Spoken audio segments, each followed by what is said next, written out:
हारिमु आफादा बे सान्थिपुर इउएन एकाडेमि बे फरायसालि गेवलां फोथाराव दिनैनिफ्राय 18 तारिखसिम जे मोनसे बर'नि ट्रेडिसन दामनाय देनाय आरो मोसानाय बे आयदाखौ लानानै फोरोंथाय बादा वार्कशप बेखेवदों आरो बे हाबाफारिया अलरेडि बेखेवनाय जादों। बेवहाय बे ओनसोलनि उन्दै उन्दै जि बर'नि जाखांबोनाय जेनेरेसन हिन्जाव हौवा गथ'साफ्रा बाहागो लाफैदों। बाहाय बेखौनो जों चिरां जिल्ला एबसुनिफ्राय बिथांमोननि बे हाबाफारिखौ नुनानै गोजोननाय मोनो आरो बेवहाय जि आयदाखौ लानानै बिथांमोना जि उद्देश्यजों हाबाफारिखौ फाथिदों मोजाङैनो जाफुंगोन आसा खालामो।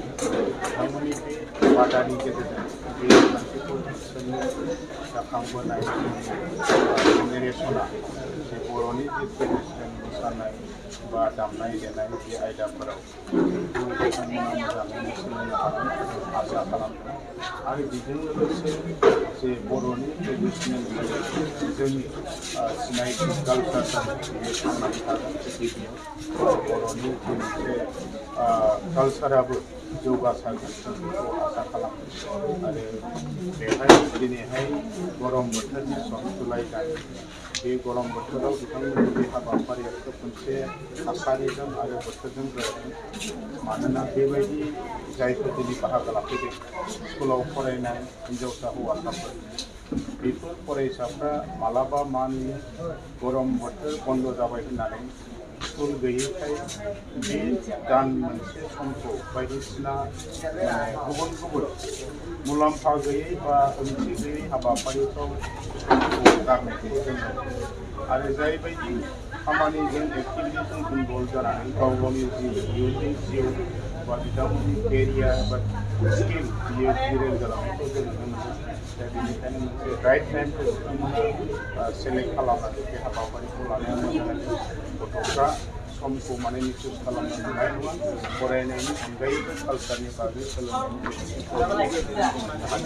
बेनिखायनो बे बादाखौ माने बानजायनाय आफाद हारिमु आफादनिसिम एबसुनि जानानै आं साबायखर बावदों आरो बिथांमोननि जे हाबाफारि नमस्कार जासिলোঁ सिफुं हारिमु दলৰ তৰফৰ পৰা আমি যোৱা 10 বছৰৰ পৰা এই আমাৰ বড়ো জনজাতিৰ যেটো লোকনৃত্য বাগৰুম্বা বা আৰু তাৰ লগতে বাদ্যযন্ত্ৰ বজোৱা যেটো খাম সিফুং সেৰজা আছে তাৰ ওপৰত আমি কাম কৰি আছিলোঁ।